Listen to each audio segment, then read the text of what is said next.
done is I've set you this instead. So what I've put in the number of daisies for you, and I've tried to make it a little bit more straightforward. So don't worry about rewatching the videos, as long as you've got the idea of what a quadrat is and what it does, and I'll check that with those exam questions.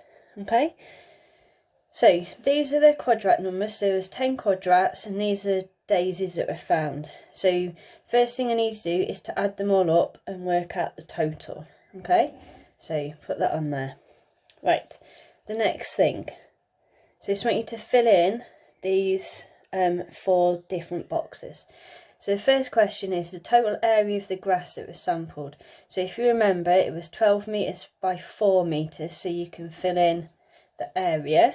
Okay, this bit is the area of 1 quadrat. Now a few of you've got a little bit tangled up. I'm not quite sure where you got the numbers from, but it was 0.25 by 0.25. So if you multiply those together, it will give you the area of the quadrat,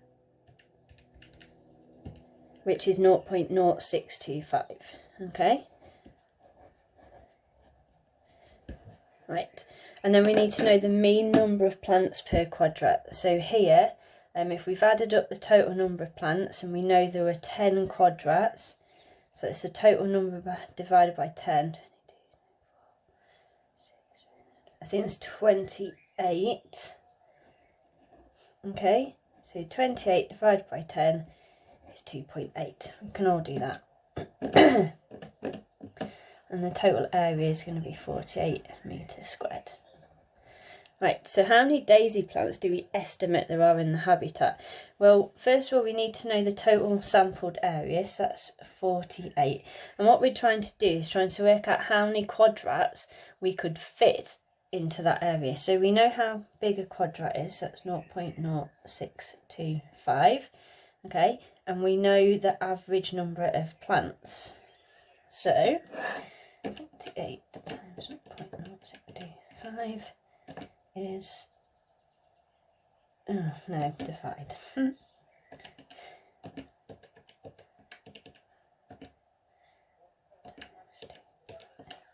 So that should give us 2000 0.4, but you can't have 0.4 of a plant, so you've got to turn that into a whole number. So round that to a whole number. Right, so how accurate? So then I want you to have a go at these questions. How accurate do you think our estimate is? Well, 10 quadrats in 48 metres squared, small quadrats. Do you count every plant? Do you count every flower? What are the possible sources of error? So you might need to go back and watch the video and think about that. Why is it important to choose a location at random? So why did Miss explain that she had a random number generator and didn't just put them down where she wanted? What's a better way of generating random coordinates? So you might want to Google that. You should be able to come up with an answer. And 2 other ways that you could improve the experiment. Okay, when you've done that, that's the first thing I want you to do. The next thing, just get this, is you've got these different exam questions. So all I want you to do is to work your way through the exam questions. I've put different boxes in. So describe altitudes. Where do you place your quadrats? Estimate the number of squares a quadrat covered. Okay, so one of the quadrats, so what size is it? How do you work out your answer? Percentage of the quadrat covered by clover, so if you know how many squares there are, you can just do a rough estimate.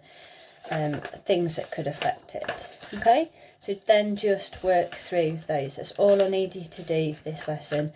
So just go back. I think most people have got the hang of the transect stuff, the stuff that I set this week, but we'll have a look, and if there's a problem with that, I will go through and try and simplify that as well. Okay, any questions, drop me an email, put a comment in the work, and I'll help you, but have a go at it.